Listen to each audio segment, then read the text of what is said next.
The opinions expressed on the Simone Edwards Show by our guests are solely the opinions of the original source who expressed them. They do not necessarily represent the opinions of the station, its owners, and or the Simone Edwards Show and those affiliated with it. In no event will the Simone Edwards Show, this station, its owners, guests, hosts, or affiliates be liable for the information disseminated on the program, including, without limitation, any loss or damage, indirect or otherwise, arising from information presented on the show. We trust you are of legal age and will consult appropriate professionals prior to employing any opinion expressed on the show. Many of the topics discussed are personal in nature, and some people may disagree with the opinions expressed on the show. We are open to your constructive criticism and or ideas for future radio programs. Please feel free to email us at the Simone Edwards Show at gmail.com. Again, that's the Simone Edwards Show at gmail.com. I have in studio with me Miss Jazmin Steele, author of the upcoming soon-to-be-released novel, Love Incorruptible. So we're going to be talking about her journey. We're going to talk about the book, get some wisdom. I was reading her cover, like the back cover, and she said some really profound things, and we're going to jump off into that. We have so much to talk about, but you guys know what we do here. So before we talk about what's going on with Jazmin, we're going to give you the chance to get to know her, and we're going to do our getting to know you section. Okay. Hi, everybody. Everybody, I want to introduce you to Miss Jazmin Steele, author of Love Incorruptible. Hi. Thanks for having me, Simone. Oh, you are so welcome. All right. So, what is the craziest thing that you've ever done? Well, I try to keep it very straight and narrow. No, I'm joking. I've done a couple of crazy things. Here's something crazy that kind of just happened. It was unintentional, but it just happened. Okay. But we're friends on Facebook. Uh-huh. And so a couple of months ago in May, I wrote an email to myself from Oprah Winfrey Network. So I addressed it from Oprah Winfrey Network, and I wrote it to me as if they were inviting me on an upcoming show. Right. The show doesn't exist. It's in the future. The email's dated for January 2018. And then I have another date in there about them inviting me to like a party or something on October 27th, 2018, which is my birthday this year. Right. So I posted it the other day to encourage people to speak life into their dreams. Like, make it real. If you see it, you believe it, like, make it real. Right. And I have that posted on my desk. So when I put it on social media, everybody already thought it happened. So I have all of these congratulations. I can't wait to watch you on the show. And then I was like, okay, well, now I got to let people know, well, first of all, people didn't pay attention to the date. It says January 18th or something, 2018. Yeah, no, I didn't, because I was one of the ones that was like, congratulations. But you know what? This is the crazy part. To me, that was just more positive vibes going in the atmosphere for it to happen. Right. So it's like, not only do I believe it, but all these other people believe the same thing, putting the same energy out there. So, Oprah, I'm waiting for you to call me now, girl. Oprah, just make it happen. Make it happen. Yep, we tagged all your hashtags and tagged all your pages. But yeah, so that was something crazy that kind of happened unintentionally, but yeah, you never know. So. But what I loved about it, though, that is hysterical and that is crazy. What I love about it is it shows, because sometimes you don't know who your supporters are. Right. And it shows, like, how many people are really in your corner and how many people really want to see you win and want to see you succeed. And that's the blessing of it all, is that people care enough to even like or comment, because a lot of times, people look at your stuff, or you'll look at somebody's stuff and not like it. Right. So it doesn't mean people don't see it, but Right. to people actually take the time to comment and encourage me like that was a blessing. That's what made me think, okay, well, this little post that I started might actually get to Oprah. Right. So it's a good groundswell. Yeah. So keep us posted on what happens. Y'all will be the first to know. Seriously. Yeah, for real. That is awesome. Okay. What is one thing that you absolutely love to do that you get to do every day that's out of your normal, routine? Well, something that I love to do that I get to do every day that I create the environment every day, whether I get to actually go or not, is I love to be surrounded by water. Oh, We talked about this before. yeah, we have. Because I'm October, you're October, November or something. I'm October. So you're a water sign, you're a water baby. So I love being around the water. So if I cannot be around it, whether it's on my screensaver, on my computer, or even I have this little sound thing, you know, the little white noise machines, and it has ocean sounds on it. And I used to use it to put my babies to sleep, but now I use it for myself just to create the calm environment of being around water all the time. There's It's nothing like amazing. it. It's nothing like it. It's like your connection with God. It's like God is real. Yeah. And then anything you have, any toxins, any negative thoughts, anything you might be going through, it seems to just go away when you get around water. And it's soothing. It's probably not the safest thing, so my What? list of crazy is but I've gone to the ocean and just like rolled my windows down enough, like be on the water's edge and just fall asleep. You put it in park. You put your car in Oh, park. girl, yes.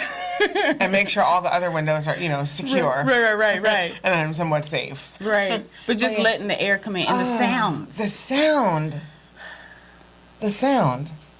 Yeah. So yeah, So that's what I get to do every day, whether it's me physically there or me creating the environment of being around water. That's something that I do. How often do you go? Because we live in San Diego.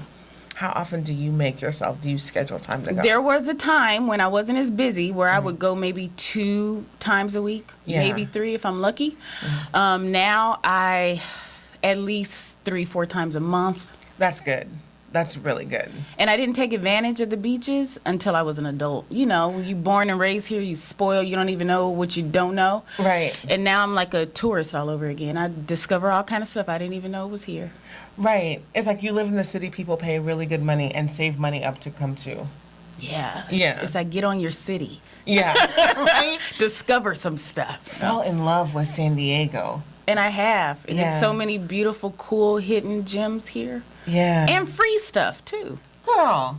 Free stuff to check out. Yes. I went to this really cool cemetery in Point Loma, and it was kind of weird to be at a cemetery, but it was like this really surreal experience, and all the tombstones were exactly the same. It was like this pattern of white going across the grass, and then over you saw downtown in the water, and it was just like this moment of like death but life at the same time. Right. The circle of life. Exactly. Yeah. Some of you guys probably know what cemetery I'm talking about. I can't think of the name, but it's in Point Loma, and it kind of sits up high where you can see the view of the city. You should go check it out. Wow. I'm not a big cemetery person. I know, but it won't be like that. I know. But you know what though? It's part of my upbringing. I can hear my grandmother. I'm from Jamaica. Okay. And so Jamaica. And so my grandmother would be like, we don't go visit dead people, and they don't come And they don't visit us. We stay away from them. And so I know my logical, rational side is like, there's nothing to it. Right. But there's, the Grandma. child in me is like, yeah, Grandma. I'm not going to go. No, Grandma's right here. Grandma's Grandma's like, right you're not going. If you're not going for the specific purpose of a funeral, Right. you're not going. Don't go. Yeah. Because in LA, they have a cemetery where they show old movies. Really? Yeah, where they have a movie screen and they show. At the cemetery. Girl. So scary movies. No, like old black and white movies, like old Hollywood movies. And there probably is a niche of people that There are. enjoy that. It's a thing. Yep. I mean, I won't go, but I was like, oh, that's fascinating. Yeah. Yeah. Might not be your thing, And it's not my thing. but it's a thing. Yeah. But I did like the image you created of like the life, the death, and the life, and the circle of life that continues on. That is very beautiful. Kind of cool. Yeah, it is. Takes a little take poetic. one. There we go. Very much fits you as a writer. You're very poetic yourself, Miss Simone. Yeah. Did an amazing job at Twyla's fashion show last weekend too. Shout out to Twynot. Hey, Twynot. You Yeah. did too. Thank you, I ma'am. was backstage, so I couldn't get to enjoy you fully. I got to enjoy you though, Aw. and you do your thing. I'm amazed. I wouldn't consider myself a poet. I've written poetry, but to see you guys get up there and memorize that stuff and add the inflections in your voice and the emotions go with it, and for minutes at a time, I'm much respect to you, my sister. Thank you. Likewise to you. But this show is about you. Oh. So we're going to move the spotlight back this way. Receive. So here's one of my favorite questions. It kind of was birthed out of a project that I was working on with for my job. Okay. And the question that came up was, if money were not a consideration, what kind of car would you buy? If money was not a consideration, what kind of car I would buy? Yeah. I'll be honest, I don't really care about that stuff. Okay. But there is an image of a car that popped in my mind, so I'll share it. Okay. It is. Okay. So it's that Mercedes, the G-Wagon, the box one. Okay. Like a black matte with the black rims. I'm so done with you. It's stealth, it's lethal, it's watch out, okay? That black mat? Oh my God. So that, I would get that. Okay. And a jet. Okay, that's nice. Like So what I kind can, so I don't know what kind of jet, but somewhere where I can get to where I need to get quickly. Okay. And over water. I need to get over the water, so I need a jet. All right. Keep speaking. No, hey, look. You said money didn't matter. So now segueing into that, how would you spend your days? So we know you got the black mat, Okay. Black mat, Mercedes, yes. G 500. 500, Yes, G-Wagon. the G-Wagon. I believe that's the name of it. And we know you got a jet. Is it a G6? Sure. Okay, so you got the G6. Yep. Okay, so you can get around town, Yes. and then you can get to other countries Yes. or across the states Because if you need to. if money didn't matter, I would travel with my kids Okay. and just give it all away. Because if it's going to keep coming back to me, then I'm just going to just be a filter for the money. And I'll find opportunities and ways to give it away and make other people's lives better. Truly, that's what I would do. I believe you. I would give those cars away too. I don't even need them. But you know what I Yeah. mean? You asked me what kind of car, so I had to pick one. But honestly, it would be traveling the world and giving back and having my daughters be witness to that and a part of that. Right. That is awesome. Yeah. I love that. All right. What do you do for fun? Let's come back to 2017 Okay. right now. Okay. What do you do for fun in the midst of writing and being a mother and I have a full-time job. having a full-time job? And- And you started a couple side businesses. You have Yeah, I've been an entrepreneur for 12 years, so yes, have a Yeah. couple of businesses. So what do you do for fun? I love listening to music. Okay. I love singing. My kids do not like my singing, but I love to sing. It's fun for me, okay? Yeah. I feel like I'm doing something. And I love to just have spontaneous dance parties with them. There are times where Okay. we're just in the kitchen or just in the living room, and my brother will come downstairs, and we just start making a beat on a counter, and we just start singing, and we just create family moments. But just being silly with my kids is tons of fun for me. How old are your kids? One will be 18 on Tuesday. Stop. There is no way on God's green earth you have an 18-year-old. There's a way. There is no Because I way. am it. There is no way. So, 18, 8, and 3. there's no... See, I can accept 8 and I can accept 3. See? That makes you comfortable. It's not comfortable. It's my brain cannot process. I'm like, when did you have her? When you were 6? 18. When I was 18. And she represents such a monument of success for me because I had her at 18. And now Wow. she's 18 and going to college and successful and didn't become the statistic that, you know, Yeah, girl, yeah. she could have been because her mama was a teenage mama, or even I could have been. Right. So, yeah. So, yeah, that's it. Those are my girls. That is awesome. Yeah. And so you create these beautiful memories with them that hopefully they can then create with their children and pass on. Yes. And take lots of pictures. What legacy do you want to leave with your girls? What do you want them to remember about you? That's a good one. Well, the first thing that popped in my mind was a quote from Dr. Miles Monroe, Okay. to die empty. And he talks about in a lot of his writings, he is a minister and a writer, author, and he always talked about how the cemetery has so many jewels in it of people that died with their gifts still inside of them. Right. And I want them to watch my example and be able to say, my mom died empty. Yeah. And she gave it all not only to us, but to the world too. I love it. Absolutely love it. I had no idea he coined the phrase die empty. I don't know if he coined it, but he's the only one I've heard say it. Wow. Referring Okay. to dying empty. Yeah. Isn't that deep though? But I love it though. And so I'm going to look more into him because that's something that I live by is like, I want to die empty. I don't want to die full. I don't want to die with anything in me. Right. Or no stone unturned. And so You only got one shot. One shot. That's it. I love that. Okay, you guys, we're going to take a break for station identification. We'll be back in just a moment with author Jazmin Steele. When we get back, we're actually going to talk about how Love Incorruptible came into existence. We'll be back in just a moment.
Hey, you guys, we are back in studio with author Jazmin Steele of Love Incorruptible. And so, Jazmin, here's what I want to get into. Okay. Love Incorruptible. I read the back cover, and it talked about how we're going to get into. Okay. But the title comes from the fact that you found a love in yourself and a love with God that cannot be corrupted. Amen. So, since this is the kind of end result, talk to me about how did Love Incorruptible come into being? How did you get from here to this place? Well, about 9 years ago, I got the inkling from God that I was to write a book. Mm-hmm. I had written some poetry. I've done a little bit of writing here and there at that point, but I wasn't a writer yet. Mm-hmm. But it was just in me. And so when God placed it on my heart to write a book, I don't remember exactly how I came across the Ephesians 6:24 scripture, which is where the term love incorruptible comes from. Mm-hmm. And Jesus is charging and commanding the people to love him with the love incorruptible. Mm-hmm. And so I took that concept of love incorruptible and loving God with an undying love and turned it on to myself. But that's the end result.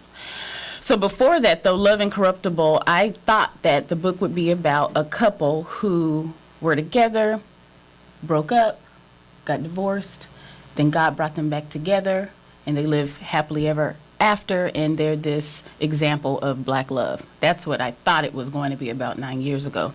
So when I started typing it out, I wrote one page, and I started breaking down the characters, and then all of a sudden I just stopped. I was like, okay. All of a sudden it just didn't feel like that's what I was supposed to be writing about. Mm-hmm. And so I emailed it to myself, and I didn't look at it again for 7 years. So the only thing that really came out of it that day was the direction to write a book, the instruction to write a book, and the title came out of that day. Mm-hmm. But the content wasn't all there yet. I'm going to pause you right there. I love that because so often people on the outside looking in that are looking at writers or looking at anyone who's in a process or has an end product, they often think, oh, they did it in one day. Right. And there are the anomalies, right? There are Yeah. the Tony Robbins who can write a book in a weekend. Like, he wrote a bestseller in a weekend. Kudos to him. Yeah, he's an alien. He doesn't have any formal education either. And look at it. But for the average person, you know, we're not talking to those on the outside of the bell curve. Right. For the average person, a lot of times when you're given a direction, you get pieces, and then it sits for a while. What did you do with the frustration? What did you do with once it dried up and you were kind of like, this is not where it's Well, going? I just went on with whatever was happening in my life at the time. Yeah. It wasn't rolling out. Yeah. It was just something, you know, and to think to write a whole book anyway was already intimidating. So, I mean, Right. I was okay that it didn't go anywhere. You know what I mean? I just right. went back to continue and living my life. I was acting at the time, and I had 2 of the girls. So, yeah, it was just an idea. God just planted the seed, really. You know, Right. He doesn't, like, give you the whole picture. Right. So he planted the seed, and I tried to run with it, but it wasn't time. Right. So as time progressed, the opportunity presented itself as I was sitting right in the middle of a difficult time in my marriage. And God said, now it's time to write. And I wrote the book, I say 60 days. It could have been shorter than that. Right. A friend of mine said, it's okay to just say like 6 months. It sounds more realistic if you say 6 months. And I said, well, no, I think it took about 2 months. Right. It was really more of a purge. Right. So when I wrote the book, it had no structure to it. It was kind of like diary entries. It Right. was like I was just diarying. Right. And I went back to my earliest thought. And I began to explore my life and the traumas that I had endured, and I kind of wrote it up into the point of where I was in my life. And Love Incorruptible, it is loosely based off of my life. I've said that several times, but I've structured it like a novel. So the main character, Brooklyn Sapphire, she's loosely based off of me. And that purge was therapeutic. And even then, after the purge and the book and all of the content came out, here we are 3 years later from that point, and it's finally still getting published. So this has been I don't know. 12-year journey? Around there. Yeah. Maybe 10. Okay. About maybe 10 years. Yeah. Can you share what was the first trauma that you went back to? Because you said your mind took you back to a point of origin. What was that point of origin? 6 years old. And just remembering a lot of the violence that I witnessed between my parents. Wow. And the reason that I wanted to even go deep and just revisit this stuff is because I was asking myself, why was I in such an unhealthy relationship willingly? I had to look myself in the mirror and ask myself, why are you still doing this? You know deep in your heart you deserve more. You know God created you for more. But here you are sticking to these dreams of yours to keep your family together, to make sure that your children have a father around, because my dad wasn't around. So you want to like correct the wrongs of your parents' past. Right. And so you're sticking to these ideologies that you created. But there's the fruit that you know should be coming from your life isn't coming from your life. There's a Okay. block. And I realized that the block wasn't my husband or my dad or my mom. The block was me. Wow. How did you come to that realization? Writing the entire book and just going through the process of writing the book. But then, like I said, it's been not 3 years, it's been 2 years since I purged it and wrote it, the summer of 2014. Yeah. It's the journey afterwards. So I got it all out. I basically became empty. Right. And surrendered myself to God again, because surrendering to God isn't a one-time thing. Right. Surrendered to God again, and I was just looking him square. If I could look God square in the eye that day, I did. And I said, enough's enough. I need you to come in here and fix whatever I did wrong. I'm willing to take the leap. I'm willing to jump. I'm willing to leave a marriage, something that I fought for. Even married him 2 times.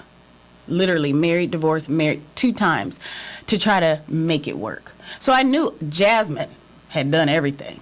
So it was time for me to really let God come in and do it, and to just heal me from the inside out and completely surrender. And I know that God doesn't take you through a process like that for you to just keep it all to yourself. Right. So I had to publish a book. Okay. What did you have to forgive yourself for? What did I have to forgive myself for? Because once you discovered you were the block, Right. you know, so one, you stopped blaming, and you were like, okay, no. There's a part I played in this. What's my part? I need to forgive myself for some stuff. I was the block. What did you need to forgive yourself for? That you can share. Yeah. No, I know I can't share everything. Right. Well, one thing I did learn about myself is that I was controlling. Okay. A lot of times, and I've done a lot of reading and over the years about emotional abuse and trauma and personality disorders and mental health. So I've done a lot of reading. I'm not an expert by any means. But I discovered that when you are traumatized or when you deal with abandonment or those kind of things early on in life, they stick with you and they shape your life. So I was always in fear of people leaving. Right. I didn't want anybody to leave me. Right. And so I wouldn't deliberately be controlling, like, hey, you can't go here. But I had noticed as I stepped out and looked back into my marriage, for instance, I created scenarios to get the outcomes that I wanted. Okay. But it wasn't the outcomes that I needed. Right. These were outcomes that I was shaping out of my trauma. Right. In fear of being left, in fear of being hurt. So you try to control and get as much stability as you can because you are trying to prevent the feelings that come with being abandoned. Wow. But in the end, the thing you were trying to, it's almost like in Greek, in a lot of Greek writings, right? The theaters like Oedipus Rex and stuff like that. Like the oracle says this, and he tries to prevent it from happening. And the very thing he tries to prevent from happening is the very thing that ends up happening because that's what was said was going to happen. So in your in your efforts to control, the part that you will take responsibility for was I was trying to not have this feeling, but I ended up with that feeling magnified. Right. Talk to us about the part that you did not have control over and the part that hurt you that you had to recover from. Well, I talk about it openly on the back of the book. I mentioned how Brooklyn, it was her final bout or final dealing with infidelity. She had the character in the book had dealt with infidelity multiple times, but it was this final time that was like, this is it. Right. You only can take so much, and everybody has a different pain tolerance. Right. And everybody has different motivations. So you can't judge or question why people do what they do because you don't know what's lying underneath that's causing them to make those choices. Right. And so in realizing that people do what they want to do, you cannot control what people do.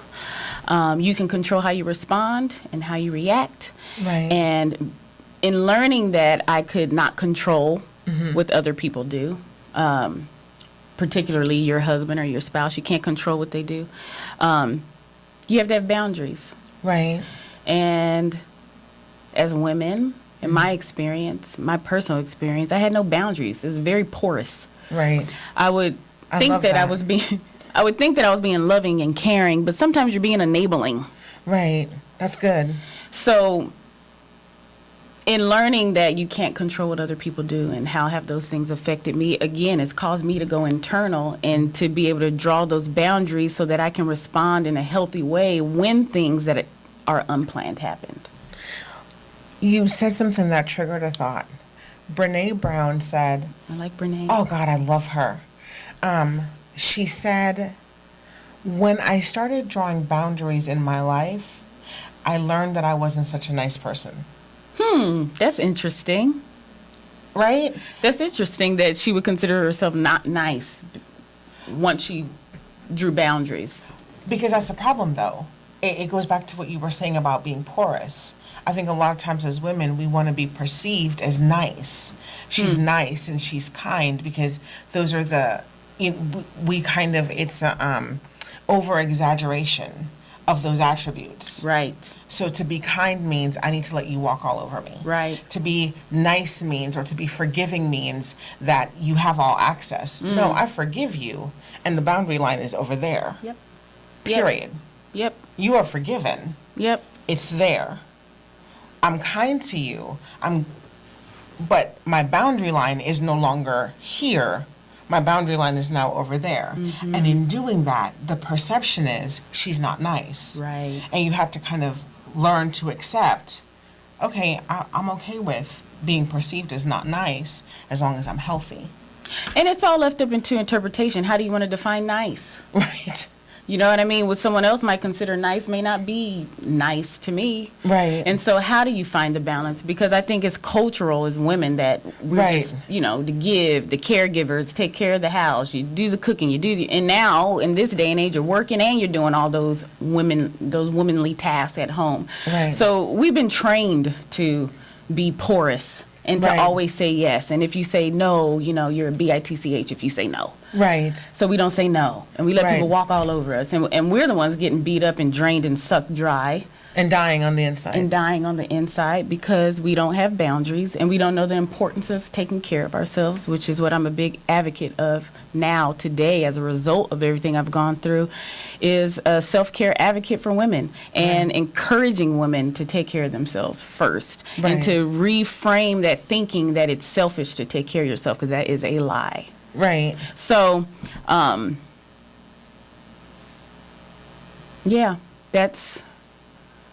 a lot of this has come just from learning. Right. And self-evaluation.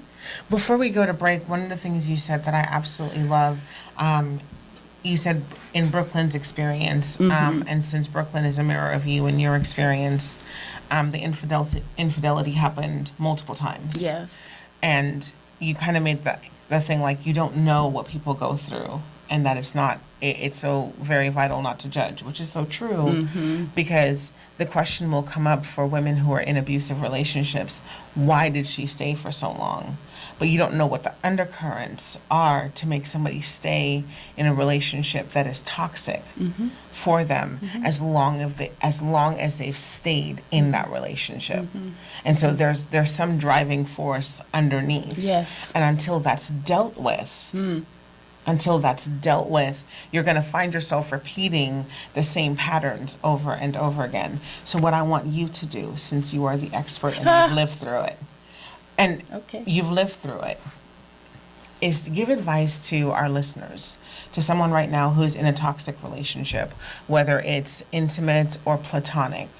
They're in a relationship that's toxic and they find themselves going through the same cycles over and over and over again, and they're having the hardest time breaking free. What would you say to them? You are worthy is what I would say to you first and foremost. You are a human being and a creation of God, just like anyone else. You are valuable and you are important. And you may not believe that about yourself right now, but just hold on to my words and my belief in you that you are worthy and you are valuable. There's a lot of factors why women stay, whether it's finances, whether you have kids, whether it's just bad timing. The decision to make the best choice for you will come in your time. Stay close to God. He may have released you from your relationship already, but you're keeping yourself there. So again, I say get some quiet time with God. Open up your heart and know that you're worthy. You were not created to endure a toxic, abusive relationship. That is not why you were put here on earth, to have to endure that another day. You do not have to endure that. And so talk to God is what I would say. And just remind yourself, look in the mirror. Maybe you could do it today. Look in the mirror. I've done this exercise. My therapist recommended this to me because I had an issue with worthiness. Look in the mirror and say, I am worthy 10 times in a row. And even if it feels silly, do it anyway. and try to do it every day and retrain yourself, because you've been trained to respond in a toxic relationship. You've been trained to respond to abuse. So you have to retrain yourself, and you're going to need some help doing it. So next step, I would say the first step is talk to God, cry out for help, and help will come your way. I absolutely love it. You guys, we're going to take a break for station identification. We're going to be back with her lessons that she learned and how she recovered. We'll be back in just a moment.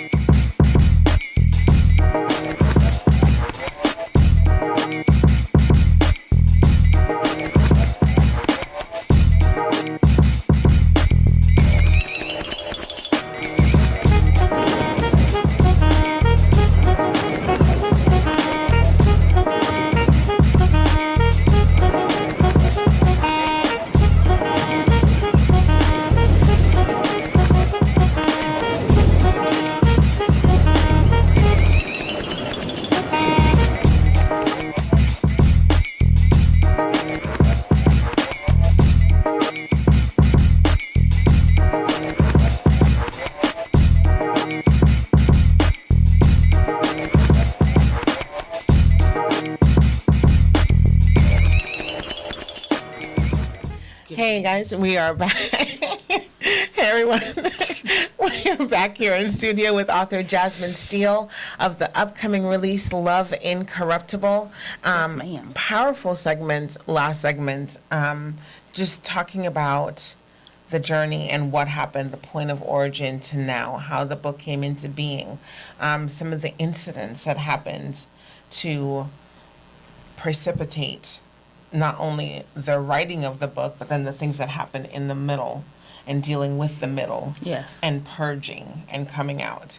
For those of you who are just tuning in, once the show is over, go back and pick up the last 15 minutes. So talk to us about what was the recovery process like, right? Because we see you now. Right. And so we see you now. And so I'll give you my view. Perception. Of you, right? My perception. So I see someone who's fearless and kind of like owns her own and is this like warrior, right? Just, I like that. I'm doing this. You have your own style and your own flair. Like I was admiring you at the Twinot show because what you had put together, and I was like, I see what she did with the wrap. The scarf, yeah. Yeah, I was like, okay, Jazmin. And even like the double nose ring, and just I like your style. But what I like about it is not so much, oh, she did that, and so let me go and do it. Right. I like your style because it isn't mass produced. I like your style because it very much represents your fingerprint and what you bring. Not that you're perfect, right? Because what we don't want to do is create this like somebody looking up like, oh my God. And that's why I wrote a book, to show that nobody is perfect. Right. You know what I mean? But what I like that you bring into a space is this sense of, this is who I am. And I'm okay with it. I appreciate you sharing that. And because you are okay with it, then everybody else just kind of, you know what I mean? It's this really beautiful gravitational pull.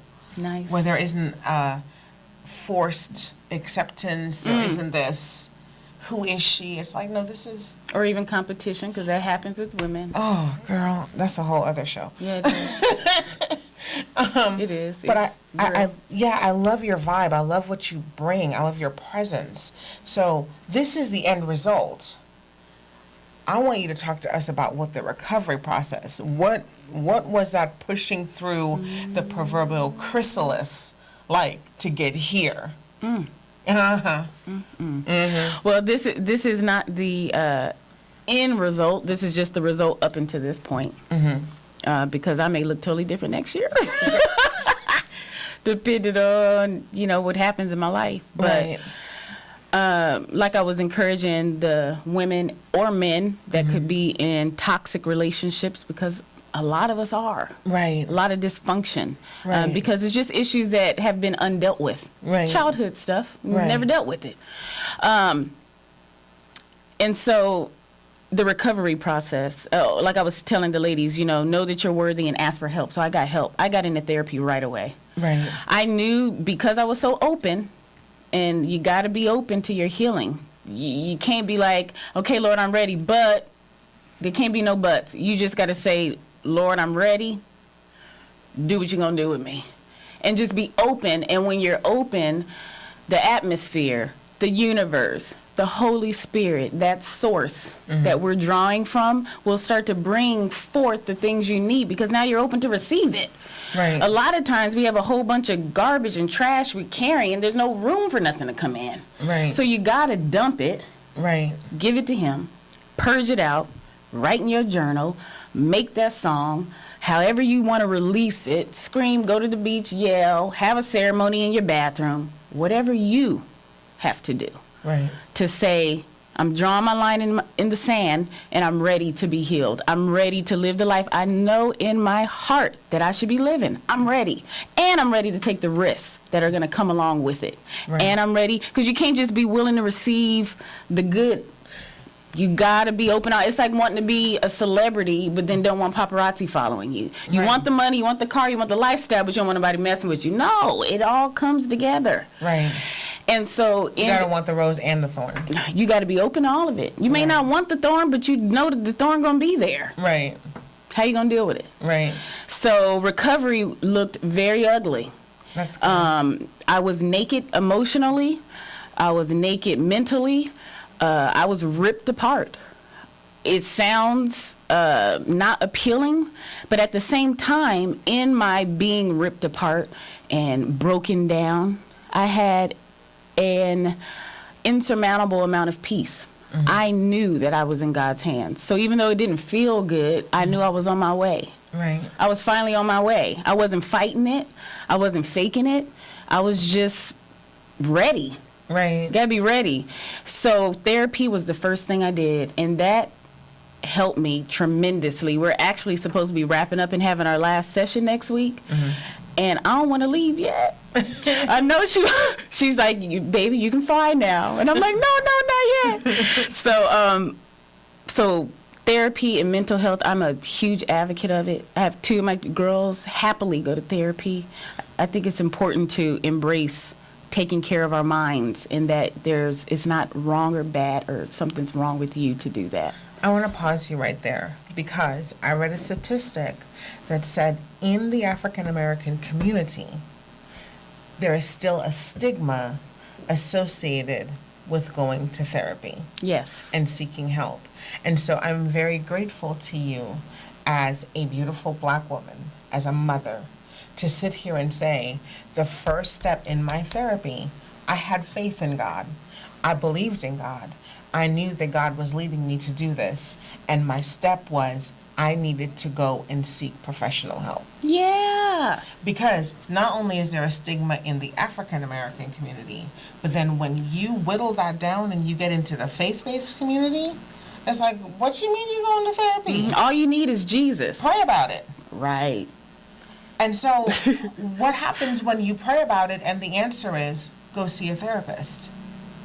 What if that's the Lord talking to you right then and there? Right. You know what I mean? Right. For that Christian community where they want to stay in the box and not be truly open. So you have a lot of people on the spiritual walk that they know, they know scripture, they know strategy, they know theories, they know these things logically, but it's not in their heart. Right. You can have nothing up here, and all you need is a willing and a contrite heart for him to come in and shake your world up and get you on a path of purpose in the life that you should be living. Yes, we need the knowledge, but you have to have the heart connected to it to even execute this plan. Right. And so mental health is huge. I'm a huge advocate of it. I have a full-time job, and I work for a nonprofit organization that administers mental health services, and that wasn't even like a plan. I didn't even plan to work there. And here's the thing, here's the stigma. When you say mental health, a lot of times in the community, what we think of when we hear mental health is, that must be the bipolar and the schizophrenia, and that's what mental. No. Mental health is. That's a part of it. It's a part, but it's not the whole. The total, no. That's the mental illness. Yeah. And there's an there are steps to heal that. Right. But over here, mental health is just like physical health. Yep. If you don't take care of your mind, that's why we have people who are having nervous breakdown, or there's rampant depression, or there's all that, because there's no outlet to release all of the junk. Yes, especially in this day and age. My God. With the stuff that we're privy to and that we witness via television, Right. we're being bombarded with so much more negativity just because we have so much more access to it now. Right. So even with, the African American killings in the country, it seems like it's happening all the time. Well, we just have a iPhone now that can show it to us in our face. Right. That stuff is traumatic. Right. So you talk about schizophrenia, or you talk about bipolar disorder, those illnesses. But then there's post-traumatic stress disorder. You don't have to have been in the military or gone to war to be traumatized. You can get traumatized from a parent's divorce, from a deployment, from a car accident, from breaking your toe. Right. It's a traumatic experience. Right. And I can't diagnose people with PTSD, but I'm saying in the grand scheme of things, we all have experienced pain. Right, and everybody responds, like you said so beautifully earlier, everyone has a different pain tolerance, and everyone responds to pain differently, Yes. and everyone processes pain differently. Yes. So some people, their threshold may be larger than others, some people are smaller, some people may break faster, some people may break over time. They're slowly breaking, but they're keeping it together.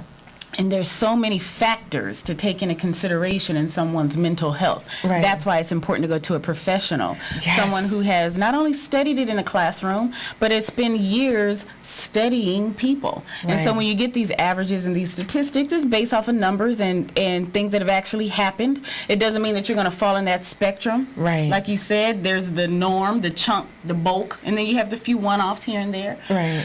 But these people are here to help you. And until we are ready to get our ego out of the way, Say it again, Jazmin. we won't be able to receive the help we need or to be able to live our best life. I love it. Absolutely love it. I love your courage and your bravery to just be transparent and to say, this is what I needed to get help. Because I believe in being transparent. You're helping other people, men and women, to get the help that they need. Amen. To deal with whatever trauma they've gone through. So your recovery process was ugly. And part of the ugliness, there was peace in the ugliness. Yes. And there was crying out to God, therapy. What came after therapy? Applying what I was learning. Whenever my therapist gave me a homework assignment, or she said, this is something you need to work on, I actually did it. So it's like going to school and taking notes and then going home to do your homework. A lot of times we go to school, we'll sit in class, but then we don't turn around and apply it. We read the Bible, but we don't apply it. We read a manual at work and we don't apply it to our jobs. Right. So application. I had to actually do it. Right. I have a video on my Instagram page and I think on my Facebook page. I'll repost it. But I had an extreme fear of death and fear of heights. I dealt with a lot of death at a young age. Right. And so it shaped me as an adult, where I almost didn't want to leave my kids or go on vacations because it was like I just feared someone dying all the time. And so one of my efforts in getting over that fear of death is there's this bridge over by Balboa Park called the Spruce Street Bridge. And it's a, what kind of bridge is that called? Spruce Street something bridge. Suspension bridge. Yeah. Suspension bridge. So I went once, my friend took me there, and at nighttime, and I tried to walk across the bridge. And it was pretty sturdy, so it wasn't like it was a raggedy bridge. They redid it, but you're over this canyon, and right in the center of the bridge, if you turn and look south, you can see the entire view of San Diego. You can see the entire view of San Diego. But I missed, so I walked to the middle of the bridge with my eyes closed the whole time. I missed the beauty in the skyline of San Diego because fear had my eyes closed. Right. And so when I left that night, I said, I got to go back. Because I knew it was my fear of death coming up and my fear of heights and all these fears were coming up. I was so determined to go back. Right. So I'm going to repost that video so you guys can see me walk across that bridge. But it was applying, Yeah. recognizing, identifying that there was a fear, and then facing it because there was just no way around it. Right.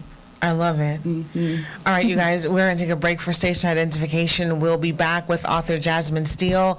We're going to talk some more about her recovery process, talk about the book. We'll be back in just a moment. Do you have any questions, comments, or concerns about today's show? Would you like to share your testimony or any constructive critiques? Would you like to know how to be a guest on The Simone Edwards Show? Please feel free to email us at thesimoneedwardsshow@gmail.com. We are also available on Facebook, Pinterest, and Instagram. Be sure to follow us to receive updates regarding the show and our other ministries. All right, we are back here in studio with author Jazmin Steele. We're going to continue the conversation about her recovery after the infidelities and all the things that came up during her recovery process. So how did you start to, two questions, how did you start to love yourself again? I mean, really love yourself, not just the, I love me, but to really love yourself and to treat yourself as a person worthy of respect. And then the second question is, what did you learn and had to relearn about yourself during the recovery process? So first question was, how did I begin to learn to love myself? That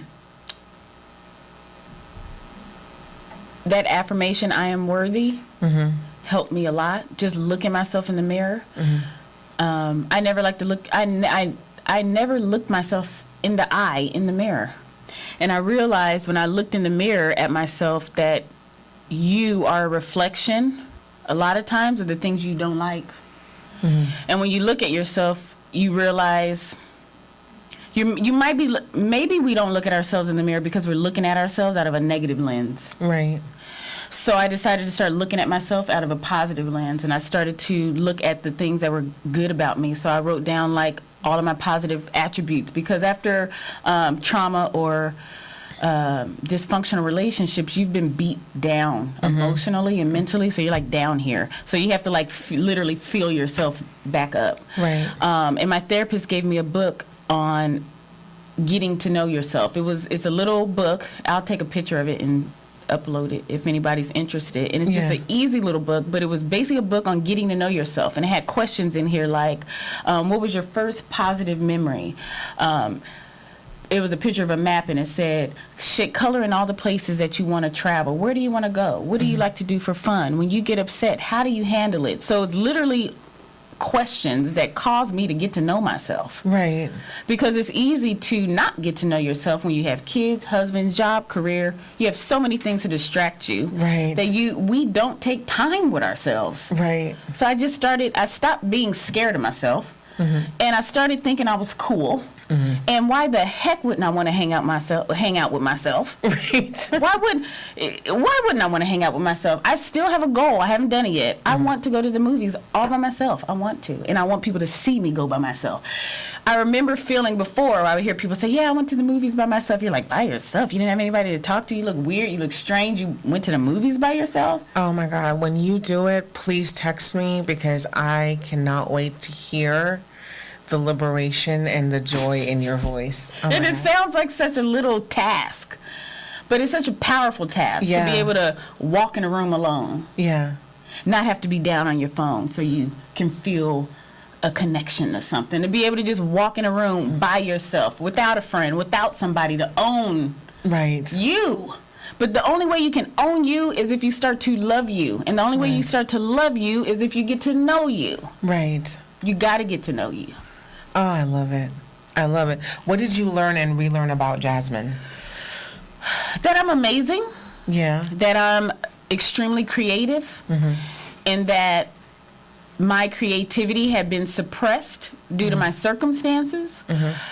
And now that ceiling or that circumstance has shifted and made room, I've taken more pictures than I ever have. I wouldn't consider myself, it was so funny. Someone posted something that everybody's a photographer until they see this. And it was an image of a dial on a camera, on like an actual photography camera, because everybody's a photographer with their iPhone. So I wouldn't consider myself a professional photographer. I didn't take any classes, but I have captured some beauty, some amazing beauty. You have a good eye. And a lot of my supporters who supported my recent campaign, fundraiser campaign that I did to help get the book published, one of the rewards for the donations is some of the memes and some of the printable art some of the photography that I've taken. So I learned or relearned how creative I am. I love it. And that my creativity didn't stop with acting, because I was an actress, didn't stop with modeling. I've been doing more modeling, and I'm almost 40 Love it. now than I did like 20 years ago. 20 years ago. So,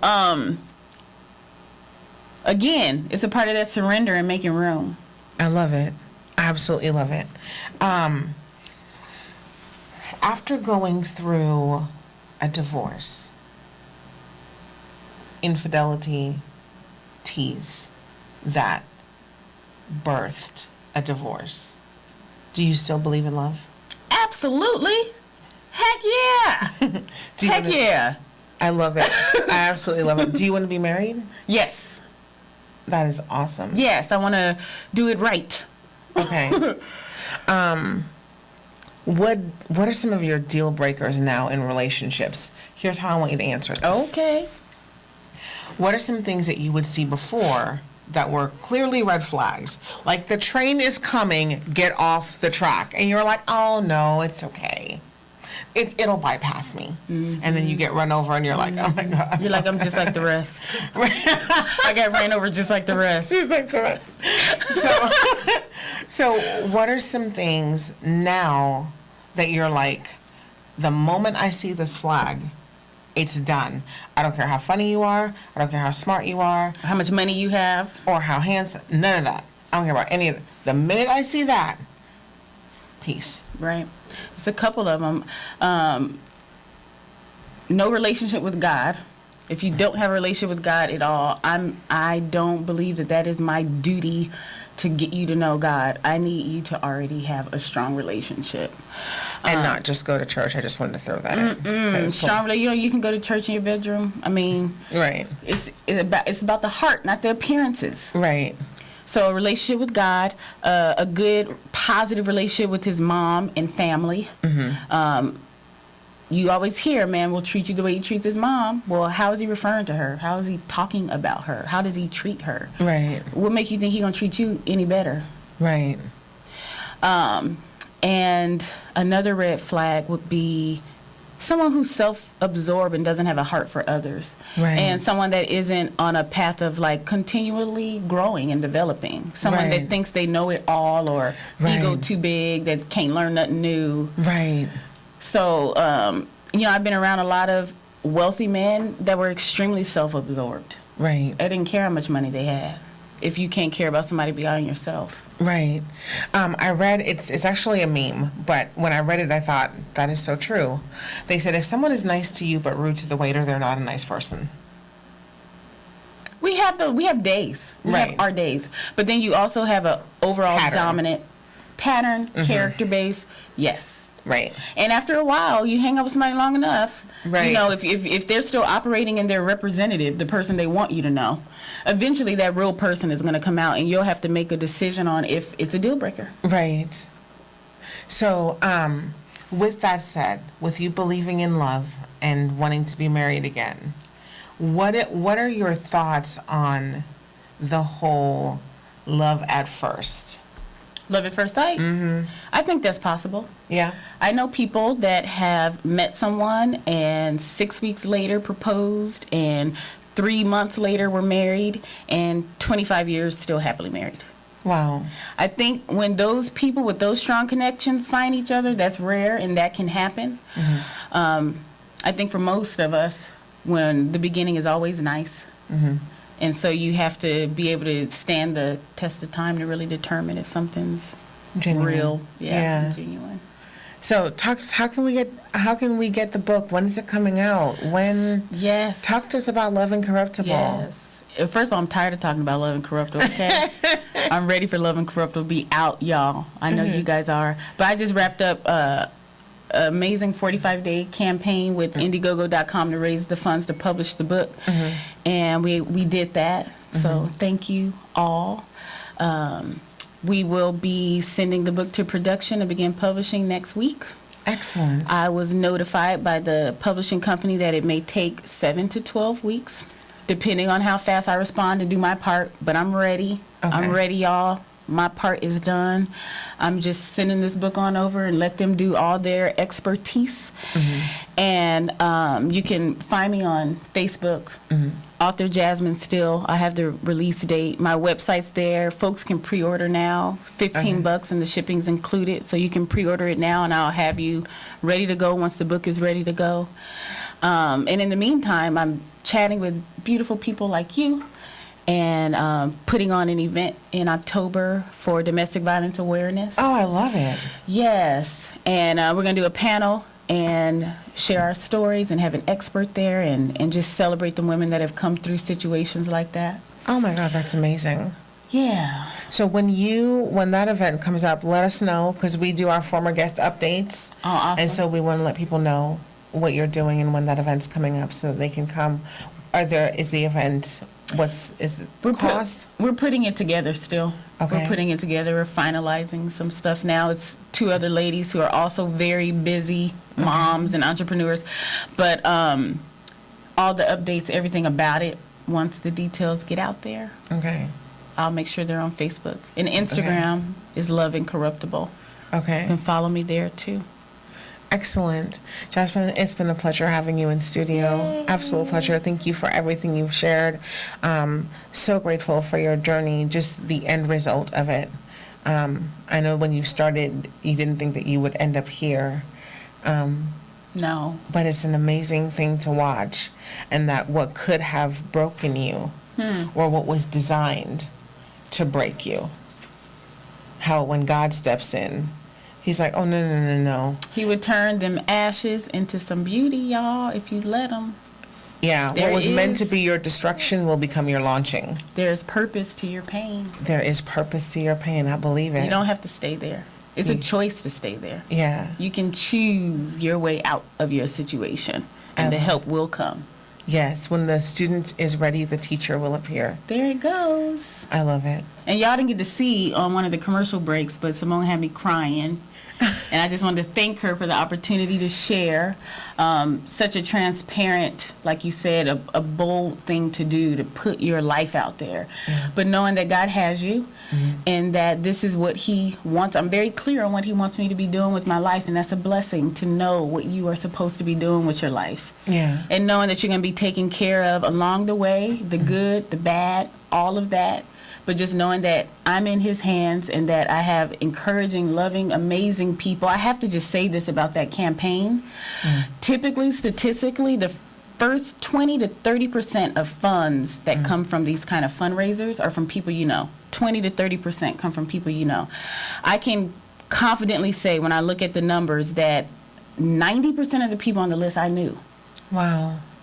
So to be able to have support in a village like that, because it's amazing. Maybe not everybody is gonna be the face or the voice, but somebody can support. You know, they can slide an encouraging word or slide you some dollars or whatever it is, but you can be a part of something big without having to take, you know, the front stage of it. Right. So I just wanted to just thank everybody again for contributing and making this happen. So I'm excited. I can't wait for you guys to get the books. I'm gonna be doing book clubs and all the stuff. I want to talk about it with y'all. I want to lead women to some of the resources I have connections with, and help make this world a better place. Doing my part. You got a part. You got a part. Everybody got a part. Yeah. Find out your part and do that. Right. And then there'll be more cohesion and more collaboration and less competition. Yes. That ugly stuff. Lead with love. Yes. Yes. All right, you guys, we are actually at the end of the show. We're not taking a break. No more breaks. No more breaks. My technical director was like, no, Nope. You're done. You're done. So we have come to the end of the road, as Boys to Men would say. We are going to be dark next week, but we'll be back the second week of September. We have a great show in store for you. It's going to be called Bridging the Gap. We're going to have some dynamic young people in here, and we're going to be talking about how we can get out of this us versus them mentality and really bridge the gap, whether that's in church, whether that's in the workplace, how we can do that, how we can get both generations to really listen to one another. It was something that we started last year, and it's finally coming to fruition. So Nice. Looking forward to that show. Again, we'll be dark next week. Stay tuned for information on what show we will re-air, just so that for those of you who would like to tune in, definitely check out our YouTube page. Our shows are archived there, and you can go back over interviews if you want to learn how to be an entrepreneur, start a not-for-profit, you want to learn how to heal your relationships, you want to get tidbits from some dynamic people. We are broadcasting from the corner of dopeness and fabulosity and putting some amazing people out into the air. So we'll see you in 2 weeks. Talk to you guys soon. If you are looking for a church home, I want to invite you guys to come on out to Mountain High Ministries. It's where I go to church. It's located at 5220 Wilson Street in San Diego, California, in La Mesa specifically.